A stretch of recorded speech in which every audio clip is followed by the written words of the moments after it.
Ok. Y yo creo profundamente que esta palabra sin duda alguna puede traer esa paz que necesitamos para entender quién es Dios en nuestra vida. Entonces vamos a empezar eh, con el título de esta tarde, que es Libres de miedo, llenos de paz. Se lo repito, libres de miedo, llenos de paz. Entonces, este nombre que vamos a ver hoy es Shalom, Yehová Shalom, que significa el Señor es mi paz. Algunos lo traducen como la paz de Dios sobre ti. De hecho, los judíos tienen el hábito de saludarse de Shalom, porque saben que es la paz de Dios sobre ti, ¿sí? Cuando hablamos de Yehová Shalom, estamos hablando de la paz de Dios que desciende sobre nuestras vidas. Entonces, quiero empezar con este cuadro que ustedes ven. Espero que todos lo estén viendo. Y yo quiero que usted le pueda dar un nombre a este cuadro. ¿Listo? Véalo bien. Hay 3 escenas. Entonces, yo puedo ver que en la primera escena hay una mujer que pareciera estar temerosa, no sé. En la segunda hay una llorando y en un tercero podría decir yo que hay alguien que está pensativo. Piense por un minuto cuál sería el nombre que usted le da a este cuadro. ¿Listo? Entonces quisiera escucharte, Susana. ¿Qué nombre le darías a este cuadro que les estoy presentando?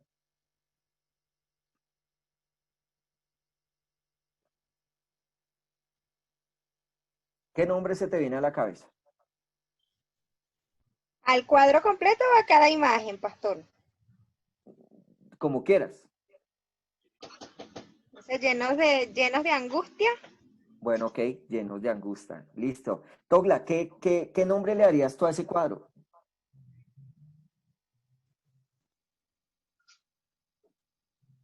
Mm,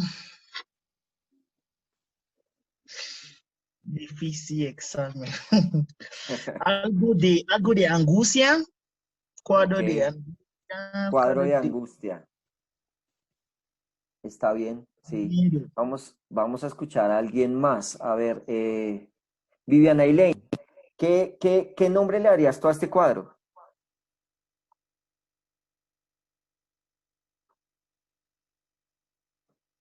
Acuérdate que está silenciada, no te escucho.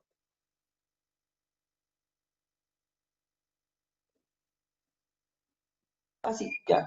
Ahora sí, ya. Ahí, ¿me escuchas? Bueno, Sí, ¿qué para mí nombre le darías? sería el caos. El El caos. caos está Excelente lleno nombre. de dolor, de tristeza, de desesperación, de miedo. Para mí sería el caos. Súper, súper. Ese nombre está chévere, el caos. Súper.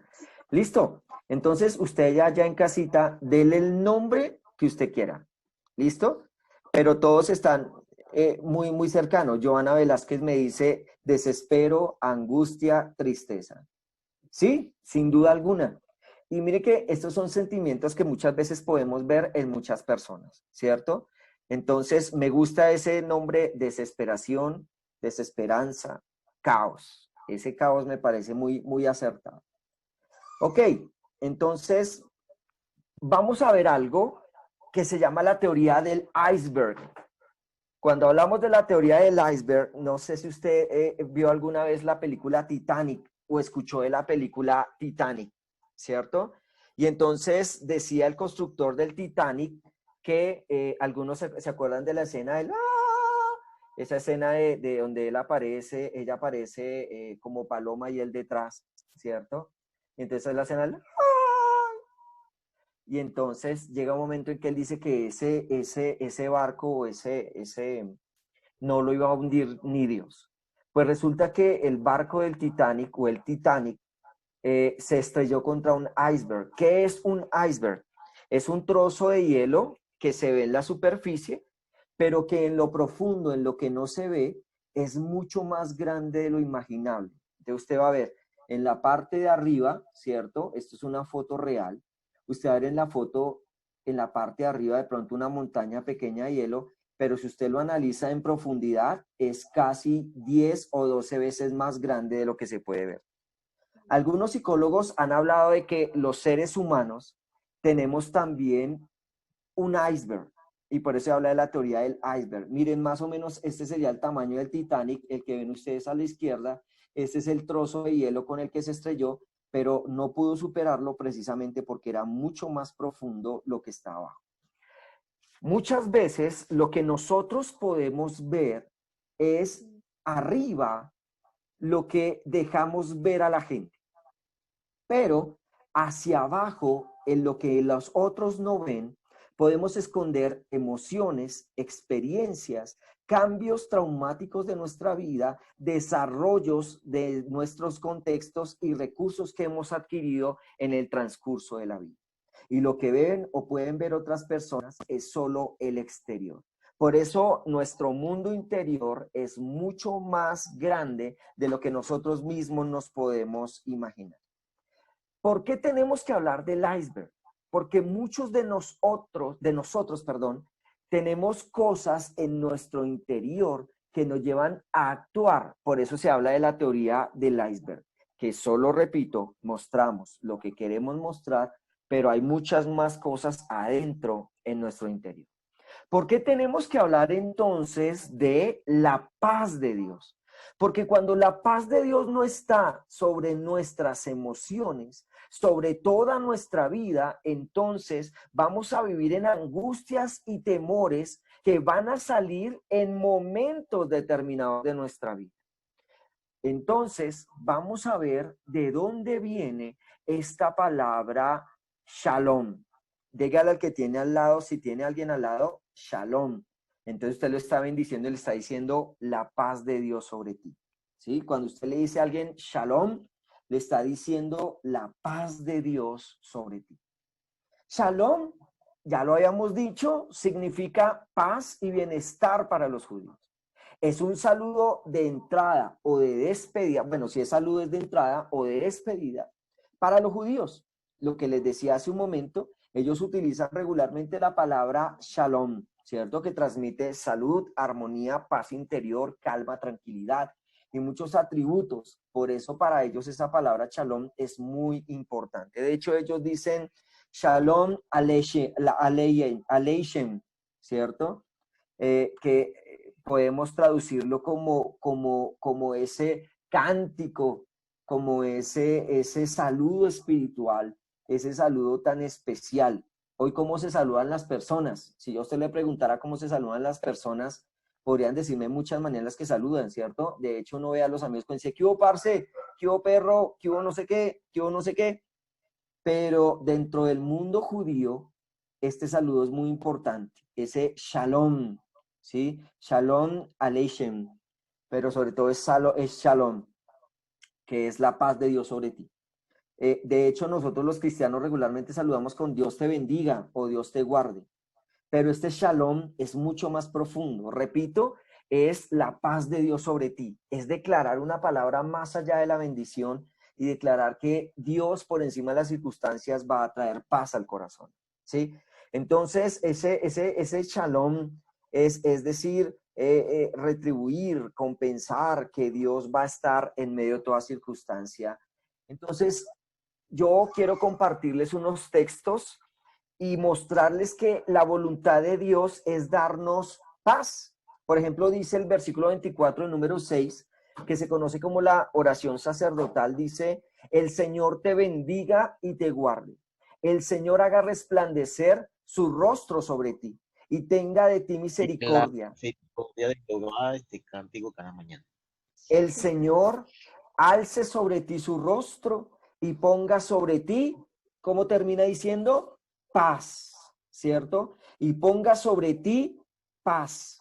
Mire, esta es una de las bendiciones más impresionantes, esta es una de las bendiciones más interesantes y más importantes del pueblo judío.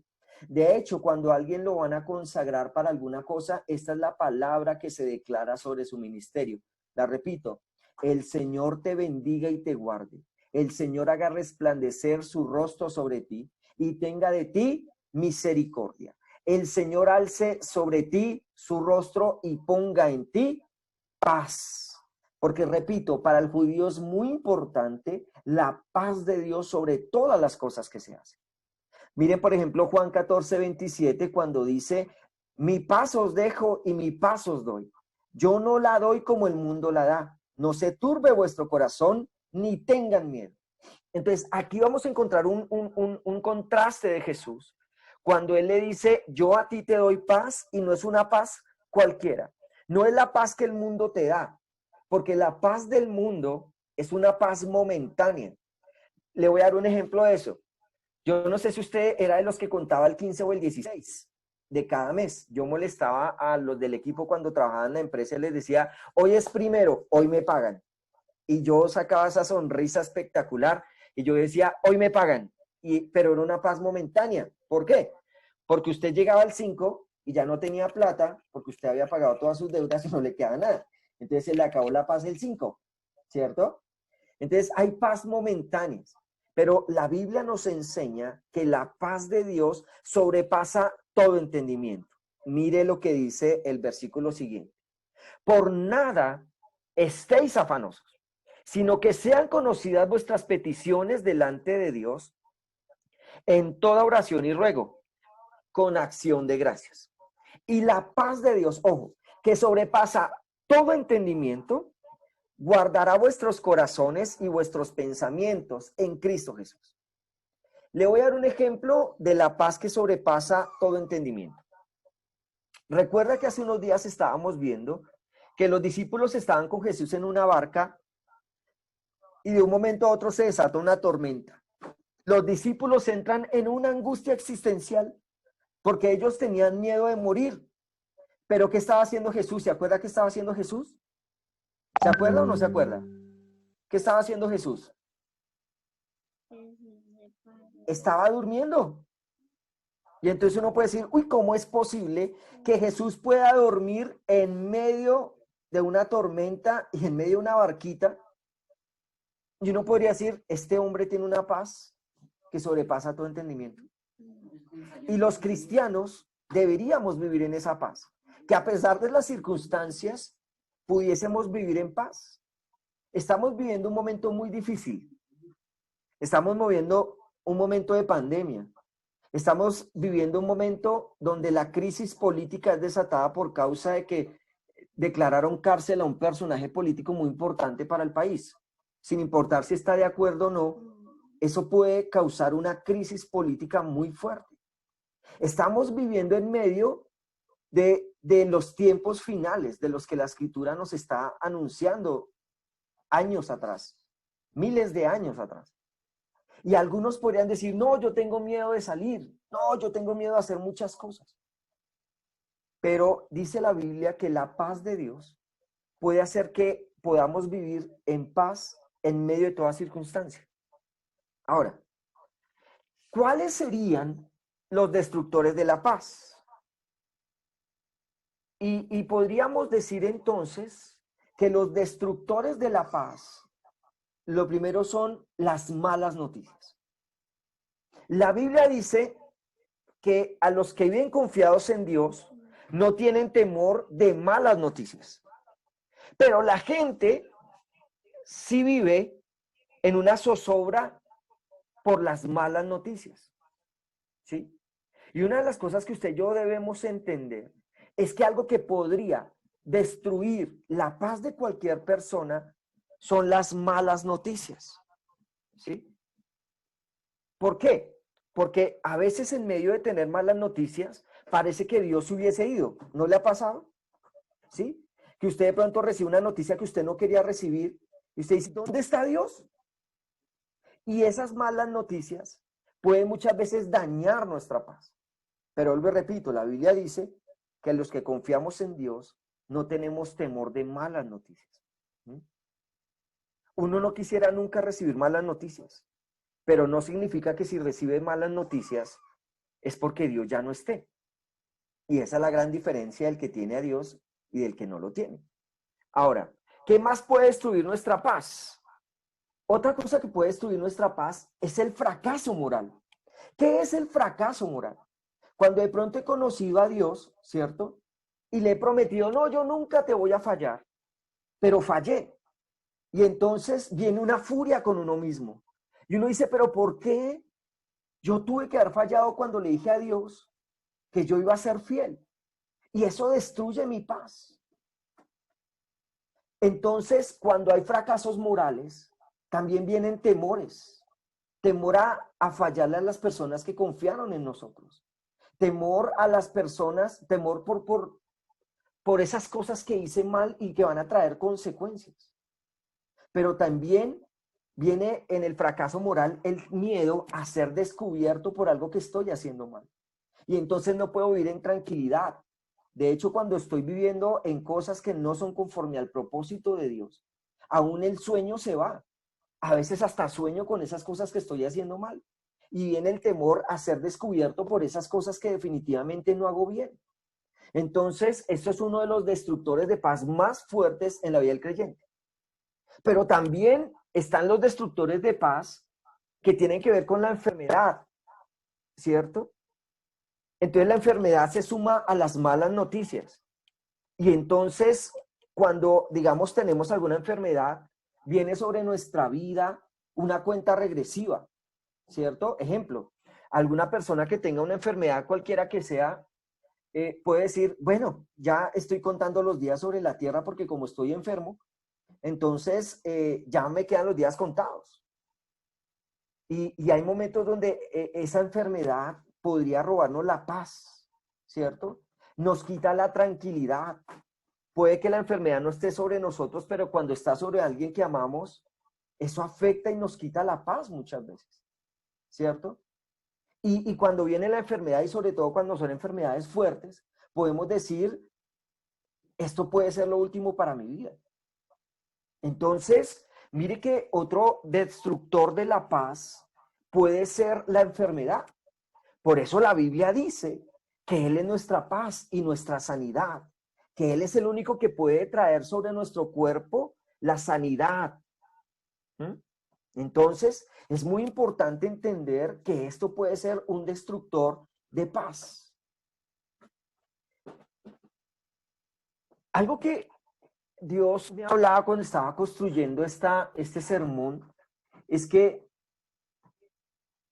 ¿qué es lo único que puede hacer que yo pueda vencer esos temores? El temor a morir, el temor al fracaso moral, el temor a las malas noticias, porque todo lo que puede de una u otra manera robarme la paz se traduce en el temor. Por eso yo a ustedes les hablaba del iceberg. Esas cosas que tenemos dentro de nuestro interior que pueden dañar nuestra paz y que no son fáciles que otra persona las perciba, ¿sí? Entonces, por ejemplo, hay personas que viven en depresiones y en temores, ¿cierto? Y esa depresión nadie la entiende, pero solo la vive esa persona. Y entonces cuando se viven esas depresiones, hay cosas que empiezan a aflorar y que nosotros no sabemos por qué. Entonces, aquí vamos a hablar del miedo.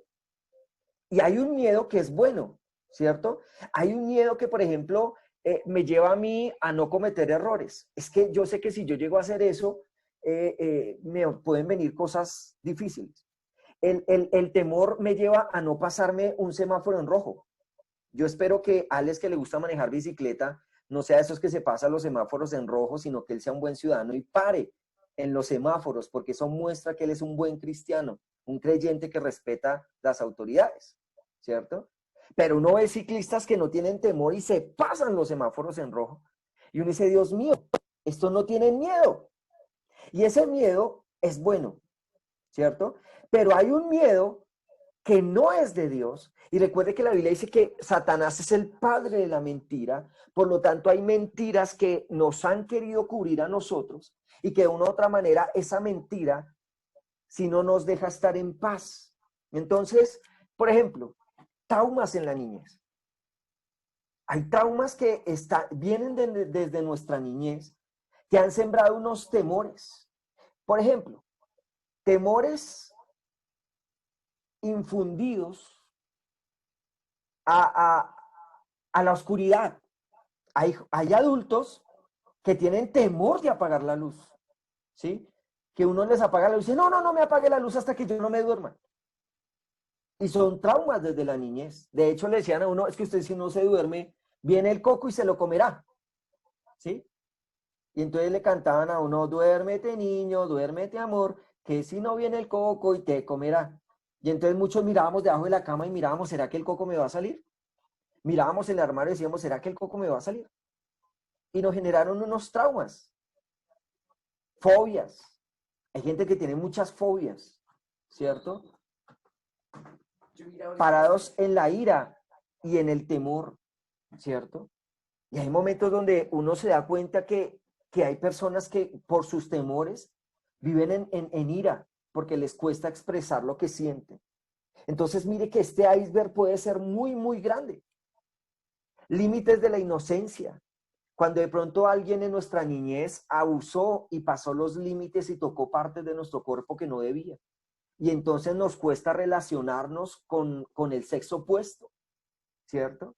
Entonces mire que hay muchas cosas que generan en nosotros temores y que no nos dejan vivir en paz. Pero también cuando hablamos de la trauma de la niñez, estamos hablando de esos temores que nuestros padres nos infundieron. Mijito, no salga solo a la calle. Y entonces hay gente que le da un miedo salir a la calle, porque los padres a veces infundieron sobre nuestra vida esos temores. Mijito, eso no se case, porque cuando se casan, eso se separan, entonces mejor vivan unión libre. Malas experiencias del pasado, marcas que nos dejaron temores, temor a volvernos a enamorar, temor a entregar nuestro corazón porque de pronto lo lastiman. Y hay temores que están infundidos en nuestra vida que no nos dejan vivir la paz de Dios. Ahora, la mentira del miedo, porque tenemos que hablar que el miedo siembra en nosotros mentiras. Mentiras como cuáles? Traición y tragedia. Eso suena como a novela, ¿no? Traición y tragedia. Lee este libro. Pero hay personas que a veces no viven y viven de miedos y tienen miedo a ser traicionados, ¿cierto? Entonces, por ejemplo, si dura 10 segundos en marcarle en que le dijo que le iba a marcar, te dice, ay, este ya no me va a marcar y este entonces ya me traicionó y me dijo y ya no me cumplió. Pero viene la segunda parte, la tragedia, ¿no? Y es que este es mucho corrompido. Y es que este ya, quién sabe con quién está. Y entonces ya no es solo la traición, sino la tragedia y con eso viene el drama, ¿cierto? Entonces son tres sentimientos ahí unidos. Va a finalizar nuestra reunión, entonces si finaliza, nos vemos en el otro bloque. Entonces viene la traición, la tragedia y el drama. Son mentiras del miedo, ¿cierto? Ese miedo a que otros nos traicionen. Esa tragedia que muchos viven por causa de las traiciones. Pero el drama en el que muchos viven. Ok, entonces estábamos hablando de que las mentiras del miedo es que no deja cumplir esos sueños que Dios nos entrega. Y creo que esa es una de las cosas más difíciles que nosotros vivimos y que nos roba la paz, ¿cierto? Porque hablamos muchas veces que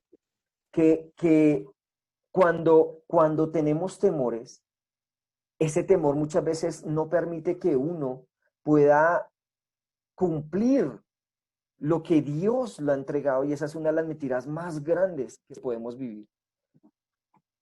Y por eso podemos ver ejemplos como el de Moisés, que teniendo temores, le decía a Dios, Dios, a mí no me mandes, manda mejor a mi hermano, es que yo soy tartamudo. Y el temor es una de las cosas que nos paraliza y no nos deja cumplir el propósito de Dios.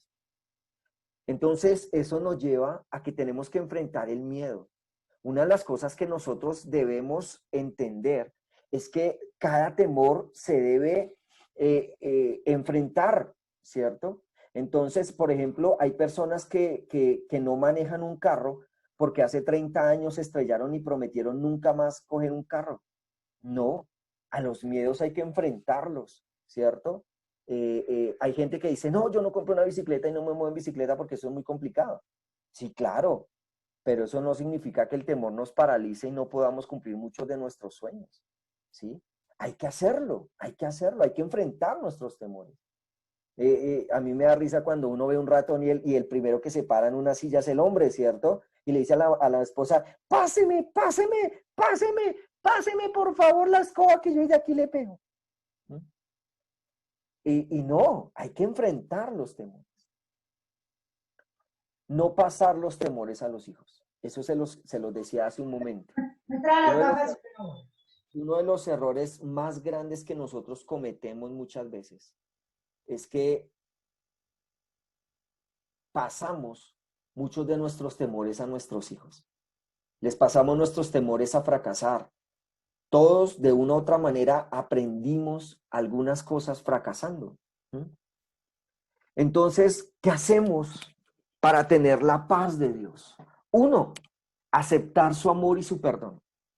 Entender que Dios nos acepta como somos, con nuestras debilidades, con nuestros defectos, con todo lo que somos. Él nos acepta. Pero no solo nos acepta, sino que debemos entender que Él nos ha perdonado. Y nosotros debemos vivir bajo su perdón y en su perdón. Dos, conocer la Escritura y sus promesas. ¿Qué dice la Biblia? Lo oíamos hace un momento. Él dice que Él nos acompañaría hasta el fin del mundo. Entonces es entender que podemos vivir en la paz de Dios cuando conocemos las Escrituras. Tercero, obvio, tenemos que orar, tenemos que creer, pero también debemos guardar el corazón y la mente.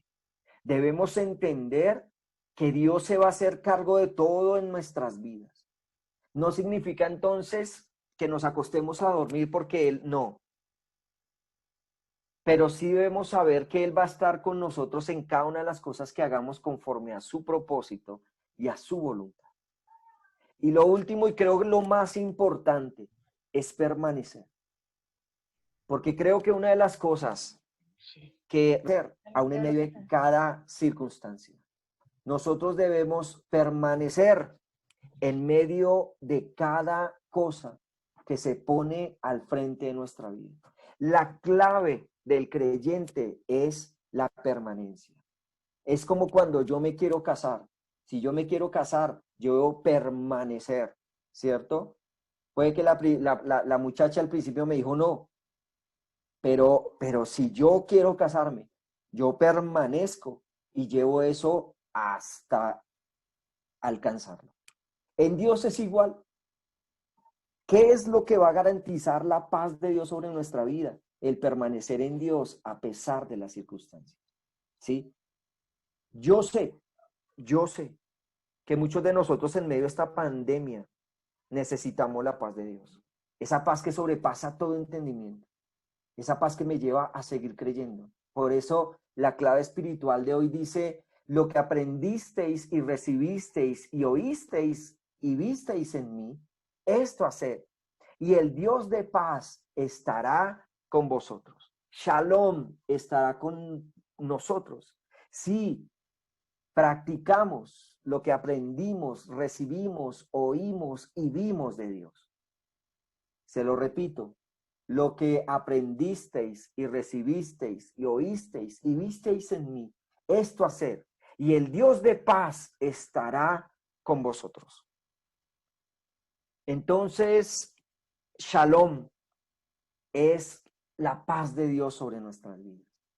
Es la paz en medio de las diferentes circunstancias. Es la paz en medio de esas cosas que nos cuesta para creer. Entonces le voy a pedir que usted ahí donde está, cierre sus ojitos al Señor. Y yo no sé qué circunstancia tal vez usted haya estado viviendo esta semana. Tal vez